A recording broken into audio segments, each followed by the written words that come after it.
Indian federal സംവിധാനത്തിൻ്റെ സംരക്ഷകൻ എന്നറിയപ്പെടുന്നത് option C supreme കോടതിയാണ്. അപ്പോൾ സുപ്രീം കോടതിയാണ് ഇന്ത്യൻ ഫെഡറൽ സംവിധാനത്തിൻ്റെ സംരക്ഷകൻ എന്നറിയപ്പെടുന്നത്. ഇനി ഇതുമായി ബന്ധപ്പെട്ട് കൂടുതൽ കാര്യങ്ങൾ നമുക്ക് നോക്കാം.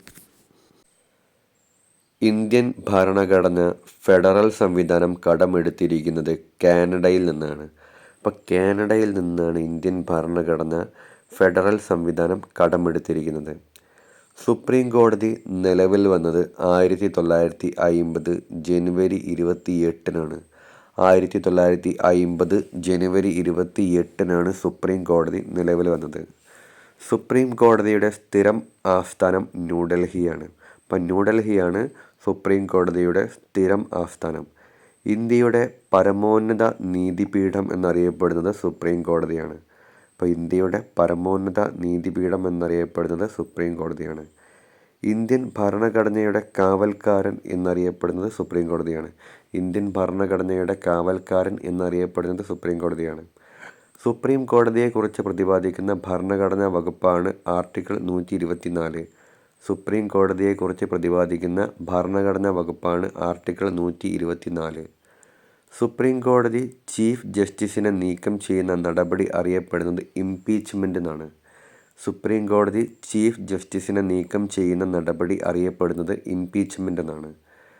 രാഷ്ട്രത്തിൻ്റെ ഭരണഘടനാ തലവൻ രാഷ്ട്രപതിയാണ്. രാഷ്ട്രത്തിൻ്റെ ഭരണഘടനാ തലവൻ രാഷ്ട്രപതിയാണ്.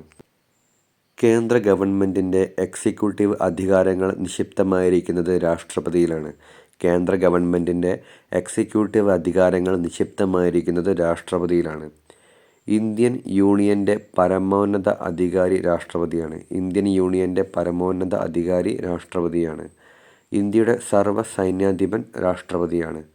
അപ്പോൾ ഇന്ത്യയുടെ സർവ്വസൈന്യാധിപൻ എന്നറിയപ്പെടുന്നത് രാഷ്ട്രപതിയാണ്.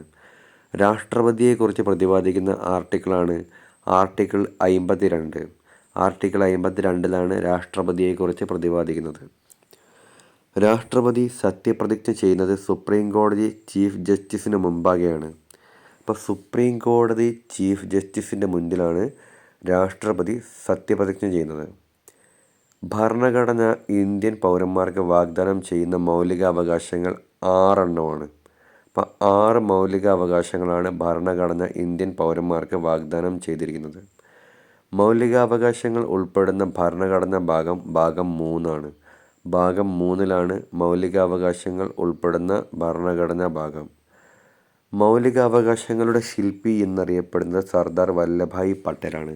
സർദാർ വല്ലഭായ് പട്ടേലാണ് മൗലികാവകാശങ്ങളുടെ ശില്പി എന്നറിയപ്പെടുന്നത്.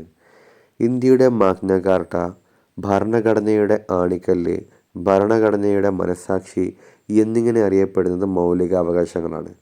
ഇന്ത്യയുടെ മാഗ്ന കാർട്ട, ഭരണഘടനയുടെ ആണിക്കല്ല്, ഭരണഘടനയുടെ മനസാക്ഷി എന്നിങ്ങനെയൊക്കെ അറിയപ്പെടുന്നത് മൗലികാവകാശങ്ങളാണ്. മൗലികാവകാശങ്ങളുടെ അടിത്തറ എന്നറിയപ്പെടുന്നത് 21-ാം വകുപ്പാണ്. അതായത് ജീവനും വ്യക്തി സ്വാതന്ത്ര്യത്തിനുമുള്ള അവകാശം. മൗലികാവകാശങ്ങളുടെ അടിത്തറ എന്നറിയപ്പെടുന്നത് 21-ാം വകുപ്പാണ്. അതിൽ പ്രതിപാദിക്കുന്നത് ജീവനും വ്യക്തി സ്വാതന്ത്ര്യത്തിനുമുള്ള അവകാശത്തെക്കുറിച്ചാണ്. ക്യാബിനറ്റ് ആർച്ചിലെ ആണിക്കല്ല് എന്നറിയപ്പെടുന്നത് പ്രധാനമന്ത്രിയാണ്. ക്യാബിനറ്റ് ആർച്ചിലെ ആണിക്കല്ല് എന്നറിയപ്പെടുന്നത് പ്രധാനമന്ത്രിയാണ്. കേന്ദ്ര മന്ത്രിസഭയുടെ തലവൻ പ്രധാനമന്ത്രിയാണ്. കേന്ദ്ര മന്ത്രിസഭയുടെ തലവൻ പ്രധാനമന്ത്രിയാണ്. Thank U.